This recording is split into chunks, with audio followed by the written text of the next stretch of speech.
మత్తయి సువార్త 9వ అధ్యాయము.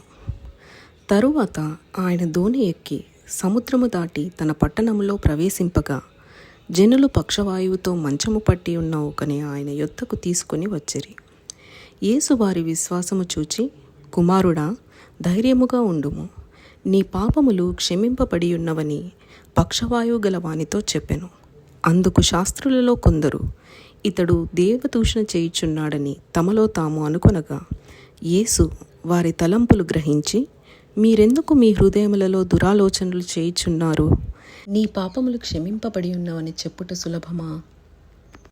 లేచి నడవమని చెప్పుట సులభమా? అయినను పాపములు క్షమించుటకు భూమి మీద మనుష్య కుమారునికి అధికారము కలదని మీరు తెలుసుకొనవలెను అని చెప్పి, ఆయన పక్షవాయువు గలవానిని చూచి, నీవు లేచి నీ మంచమెత్తుకొని నీ ఇంటికి పొమ్మని చెప్పగా వాడు లేచి తన ఇంటికి వెళ్ళెను. జనులు అది చూచి భయపడి మనుష్యులకిట్టి అధికారమిచ్చిన దేవుని మహిమపరచిరి. యేసు అక్కడ నుండి వెళ్ళుచు సుంకపు మెట్టునొద్ద కూర్చుండి ఉన్న మత్తయి అను ఒక మనుష్యుని చూచి, నన్ను వెంబడించుమని అతనితో చెప్పగా అతడు లేచి ఆయనను వెంబడించెను. ఇంటిలో భోజనమునకు యేసు కూర్చుని ఉండగా సుంకరులను పాపులను అనేకులు వచ్చి ఆయన యొద్దను ఆయన శిష్యుల యొద్దను కూర్చుండిరి. పరిసయ్యులు అది చూచి, మీ బోధకుడు సుంకరులతోనూ పాపులతోనూ కలిసి ఎందుకు భోజనము చేయుచున్నాడని ఆయన శిష్యులను అడిగిరి. ఆయన ఆ మాట విని, రోగులకే గాని ఆరోగ్యము గల వారికి వైద్యుడక్కరలేదు కదా, అయితే నేను పాపులను పిలువ వచ్చితిని కానీ నీతిమంతులను పిలువ రాలేదు గనుక కనికరమునే కోరుచున్నాను కానీ బలిని కోరను అను వాక్యభావం ఏమిటో మీరు నేర్చుకొనబోవుడని చెప్పెను. అప్పుడు యోహాను శిష్యులు ఆయన యొద్దకు వచ్చి, పరిసయ్యులను మేమును తరచుగా ఉపవాసము చేయుచున్నాము, కానీ నీ శిష్యులు ఉపవాసము చేయరు, దీనికి హేతువేమని ఆయనను అడుగగా, యేసు, పెండ్లి కుమారుడు తమతో కూడా నుండు కాలము పెండ్లి ఇంటివారు దుఃఖపడగలరా? పెండ్లి కుమారుడు వారి యొద్ద నుండి కొనిపోబడు దినములు వచ్చును, అప్పుడు వారు ఉపవాసము చేతురు. ఎవడునూ పాత బట్టకు కొత్త గ్రుడ్డ మాసిక వేయడు, వేసిన ఎడల ఆ మాసిక బట్టను వెలితిపరచును, చిరుగు మరి ఎక్కువగును. మరియు పాత తిత్తులలో క్రొత్త ద్రాక్షారసము పోయరు, పోసిన ఎడల తిత్తులు పిగిలి ద్రాక్షారసము కారిపోవును, తిత్తులు పాడగును.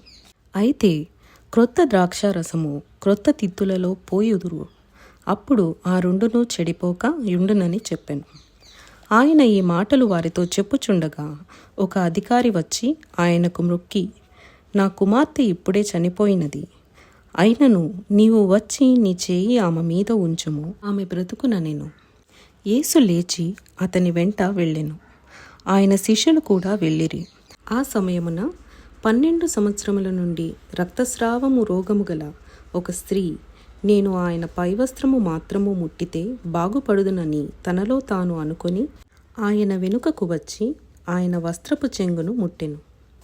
యేసు తిరిగి ఆమెను చూచి, కుమారి, ధైర్యముగా ఉండుము, నీ విశ్వాసము నిన్ను బాగుపరచెనని చెప్పగా ఆ గడియ నుండి ఆ స్త్రీ బాగుపడెను. అంతలో యేసు ఆ అధికారి ఇంటికి వచ్చి, పిల్లన గ్రోవులు వాయించు వారిని జనసమూహము గొల్లు చేయుచుండుటను చూచి, స్థలమియ్యుడి, ఈ చిన్నది నిద్రించుచున్నదే కాని చనిపోలేదని వారితో చెప్పగా వారు ఆయనను అపహసించిరి. జనసమూహమును పంపివేసి ఆయన లోపలికి వెళ్ళి ఆమె చెయ్యి పట్టుకొనగానే ఆ చిన్నది లేచెను. ఈ సమాచారము ఆ దేశమంతటా వ్యాపించెను. యేసు అక్కడ నుండి వెళ్ళుచుండగా 2 గుడ్డివారు ఆయన వెంట వచ్చి, దావీదు కుమారుడా, మమ్మును కనికరించుమని కేకలు వేసిరి. ఆయన ఇంట ప్రవేశించిన తరువాత ఆ గుడ్డివారు ఆయన యొద్దకు వచ్చిరి. యేసు, నేను ఇది చేయగలనని మీరు నమ్ముచున్నారా అని వారిని అడుగగా, వారు నమ్ముచున్నాము ప్రభువా అని ఆయనతో చెప్పిరి. అప్పుడు ఆయన వారి కన్నులు ముట్టి, మీ నమ్మిక చొప్పున మీకు కలుగునుగాక అని చెప్పినంతలో వారి కన్నులు తెరవబడెను. అప్పుడు యేసు, ఇది ఎవరికినీ తెలియకుండా చూచుకొనుడని వారితో ఖండితముగా ఆజ్ఞాపించెను. అయినను వారు వెళ్ళి ఆ దేశమంతటా ఆయన కీర్తి ప్రచురము చేసిరి. యేసును ఆయన శిష్యులను వెళ్ళుచుండగా కొందరు దయ్యము పట్టిన ఒక మూగవాని ఆయన యొద్దకు తీసుకొని వచ్చిరి. దయ్యము వెళ్ళగొట్టబడిన తరువాత ఆ మూగవాడు మాటలాడగా జనసమూహములు ఆశ్చర్యపడి ఇశ్రాయేలులలో ఈలాగు ఎన్నడూనూ కనబడలేదని చెప్పుకొనిరి. అయితే పరిసయ్యులు ఇతడు దయ్యముల అధిపతి వలన దయ్యములను వెళ్ళగొట్టుచున్నాడని చెప్పిరి. యేసు వారి సమాజ మందిరములలో బోధించుచు రాజ్య సువార్త ప్రకటించుచు ప్రతి విధమైన రోగమును వ్యాధిని స్వస్థపరచుచు సమస్త పట్టణముల యందును గ్రామముల యందును సంచారము చేసెను. ఆయన సమూహములను చూచి వారు కాపరి లేని గొర్రెల వలె విసిగి చెదరి ఉన్నందున వారి మీద కనికరపడి, కోత విస్తారమే గాని పనివారు కొద్దిగా ఉన్నారు గనుక తన కోతకు పనివారిని పంపుమని కోత యజమానుని వేడుకొనుడని తన శిష్యులతో చెప్పెను. ఇంతటితో 9వ అధ్యాయం ముగింపు.